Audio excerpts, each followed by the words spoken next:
देखिए, जिस तरह से हमारे प्रदेश अध्यक्ष जी ने कहा, सच्चाई तो ये है कि हमारा मोदी और अमित शाह आने के बाद, आए तो थे अच्छे दिनों का झांसा देकर, इनके आने के बाद में लोकतंत्र खतरे में है।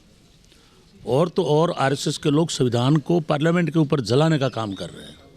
जहाँ जहाँ इनका स्टेट, जहाँ राज्य में है, वहाँ इतना ज़बरदस्त अन्याय है कि अगर कोई पत्रकार बोलता है उसको जेल में डालते हैं, कोई नेता बोलता है तो उसको उसके ऊपर देशद्रोही का नारा लगा रहे हैं।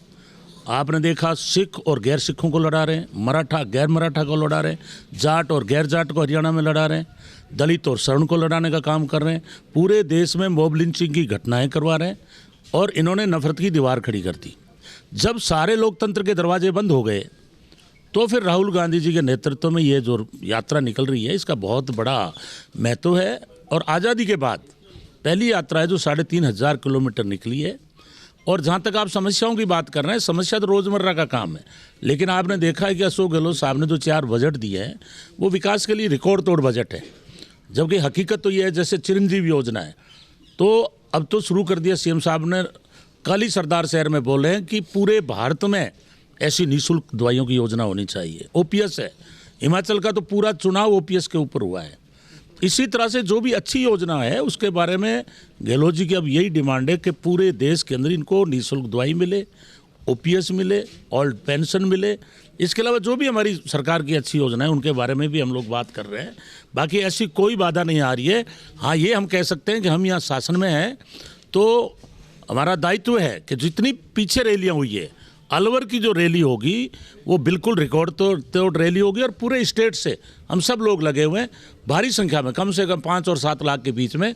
अलवर जो महाखेड़ा, ये मालाखेड़ा का जो अभी हम देख के आए अध्यक्ष जी के नेतृत्व में, और भंवर सिंह जी भी साथ थे, हम वहाँ ज़बरदस्त रैली करेंगे, ऐतिहासिक रैली करेंगे।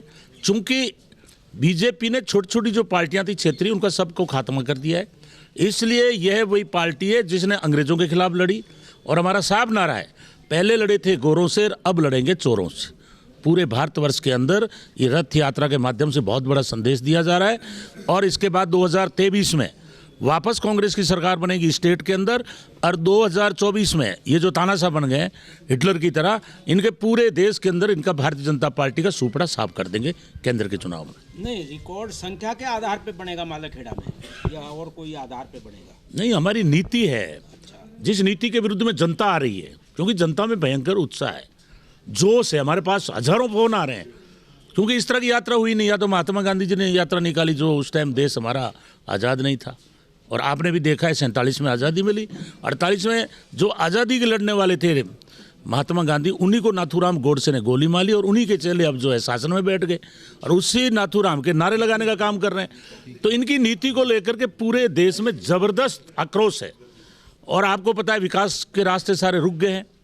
अग्निवीर योजना लाए, और तो और सेना का इन्होंने बेड़ा गर्क कर दिया कि 17,000 में भर्ती, 21 साल में उनको रिटायरमेंट। और हर योजना के ऊपर जो है इन लोगों ने पूरे विकास रोक दिए। महंगाई चरम सीमा पर है, आम आदमी गुस्से में है। इसलिए वो राहुल जी के नेतृत्व में छोटी छोटी पार्टियां जो है, सारी जो धर्मनिरपेक्षता में विश्वास रखती है, वो राहुल जी के नेतृत्व में आकर के और ज़बरदस्त उत्साह के साथ रैली करेंगे, ताकि ये जो इस तरह का जो हिटलर शाही चला रहे हैं, इनका सुपड़ा साफ हो सके। और अंत में मैं कहना चाहूँगा, पहली बार सुप्रीम कोर्ट के 4 जज उन्होंने आके प्रेस कॉन्फ्रेंस की थी कि इन दोनों के हाथ में, मोदी और अमित शाह के हाथ में, देश का प्रजातंत्र हमारा सुरक्षित नहीं है।